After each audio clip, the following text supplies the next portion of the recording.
तर नमस्कार मित्रांनो. जीवन कसा जगतो ती मलाच माहीत आहे मित्रांनो. घरात बाय माणूस नसल्यावर कोणीही विचारत नाही राव. कोण दारात येत नाही, कोण पाहुणे रावळे येत नाही, ती कोण लग्नात म्हणा असं लग्न जमल्यावर पत्रिकेत नावं टाकत नाही. ती केवळ एक बाय माणूस घरात नसल्यामुळं आज जीवनाचा संघर्ष मी एकटाच करतोय मित्रांनो. कसं राहत असेल मी, कसं खात असेल, हे लय अवघड आहे मित्रांनो. सकाळचं उठायचं, आंघोळ करायची, भांडी घासायची, स्वयंपाक करायचा, भाजी काय बनवायची, ही म्हणजे एकट्याचा संघर्ष. रोज उठून तीच, काय सुटीच नाही. त्यामुळं थोडाफार वैताग येतोय बरं का, पण अजून विचार करतोय नकोला का अजून पुढं 4 दिवस जग. टकोऱ्यात विचार अनेक येतात की हो. जीवनात दोस्त मिळणे, ओळखी झाल्या, पण राव लगीन आणि परपंचा, पोरं बाळ लेकरं ही झाली बी नाही ती, होणार पण नाही ती.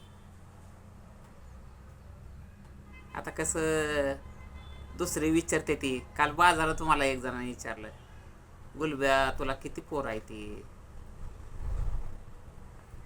बाया म्हणलं मी तुला कधी दिसलोय का? दोघ जण आम्ही आलेलो बाजार करायला. मी एकटाच येतो म्हणलं शनिवारच्या बाजारात. काय करायचं मित्रांनो. त्यानं मला सांगितलं माझ्या पोराचं लग्न झालं, पोरीचं लग्न झालं, नातू झाली. ती माझ्या शाळेतला आहे हो. तेव्हा अचानक गाठ पडली होती ती मला. पण जीवनात संघर्ष ही मला चांगलं माहीत झालंय मित्रांनो. आपल्या घरातलीच आपल्याला साथ देत नाही ती, बाहेरची तर सोडून त्या विषय. आपल्या घरातलीच विसरत नाही ती. तू जेवला का, कुठं चाललाय आज, कोण सुद्धा विचारत नाही मित्रांनो. इतक्या दिवस मी एकटा राहतोय मित्रांनो.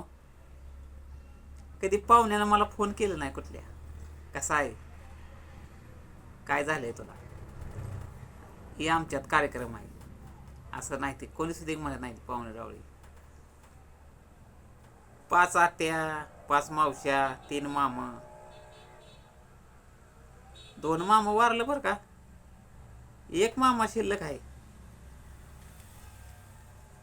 आत्या बहीण काहीतरी 2 वारले. त्या मावश्या काय माहीत नाही बरं का वारलेल्या कोण कोण. म्हणजे काय संपर्कच येत नाही हो. आई वडील जाऊन जवळजवळ आता 20 वर्ष झाली. त्यामुळं पाहुण्या रावळ्यात तर जायचा विषय येत नाही. काय सासरवाडी आहे म्हणून त्या 2 दिवस गावाला जावावं, का मेहून आहे म्हणून जावावं.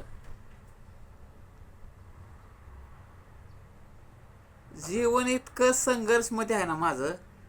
कोण मला मदत पण करत नाही. ती चेष्टा करते ती की मी व्हिडिओ काढतो, व्हिडिओला म्हणते ती हे चांगला झालाय, ती चांगला झालाय. व्हिडिओवर पोट भरत नाही हो. पण व्हिडिओ म्हणजे हे आपण काहीतरी करून दाखवावं जगाला, ह्यासाठी करतोय हो.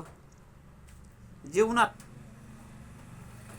म्हणजे एक ना एक दिवस जाणारच आहे आपण. त्यामुळे त्याचं काय विषय येत नाही. तरी पण आपण जिवंत आहेपर्यंत एक कलेतून आज थोडंफार महाराष्ट्रात ओळखते ते गुलब्याच्या नावानं. खरंच बरं का, बाहेर निघालो का नाही असे अनेक जण फोटो काढून घेते ती, विचारते ते गोलब्या किती फॉलोअर झाले, तुला पैसे मिळतात का. मित्रांनो, मी कसं कसं कष्ट करतोय म्हणजे ह्याच्यासाठी. मला एक एक दिवशी बॅलन्सला पैसे नसतात आणि मी पंढरपूरला जातो. जुनी कपडे असते का, जुनी कपडे आणि जी अंगावरची बदलून घालतो का, ती मी तिथनं ड्रेस आणतो जुन्या कपड्यावर. मग ती जुन्या कपड्यावर मी व्हिडिओ बनवतो. मी काही नवीन कपडे घेत नाही मित्रांनो, आणि माझ्याकडे एवढे पैसे बी नाहीत म्हणजे नवीन कपडे घेऊन हे करायला. तर मित्रांनो, खरंच मदत करत जावा. लय नाही आपल्याला मदत, पोटापुरती. तर मित्रांनो, लाईक, फॉलो आणि शेअर करत जावा. धन्यवाद. Red star गोलब्या.